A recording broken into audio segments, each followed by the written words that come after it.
కర్కాటక రాశి పునర్వసు 4వ పాదం, పుష్యమి, ఆశ్లేష నక్షత్ర జాతకులు. వీరు చేసేటటువంటి ప్రయత్నాలు సఫలీకృతం అవడం వలన మొదటి వారం చాలా ఆనందంగా గడుపుతారు. బంధుమిత్రులతో మరియు ఇంట్లోని వ్యక్తులతో చాలా ఆనందంగా గడుపుతారు.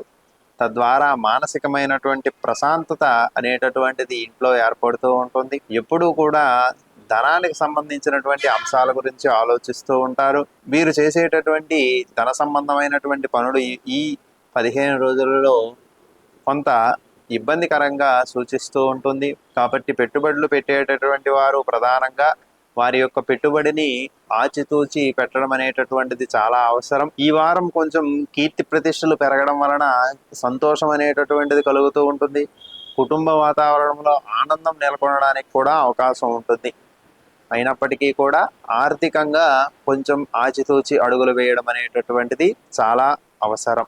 అలాగే పరోపకారం ఇదం శరీరం అన్నట్లుగా ఇతరులకు సాయం చేసే ఉద్దేశ్యంతో కర్కాటక రాశి వారు మిసలుకోవడం అనేటటువంటిది చాలా అవసరమైనటువంటి అంశంగా చెప్పవచ్చు. లలితా సహస్రనామ పారాయణ చేయడం వలన మీకు ఏర్పడబోయే చిన్న చిన్న ఆటంకాలు అనేటటువంటివి తొలగిపోవడానికి అవకాశం ఉన్నది.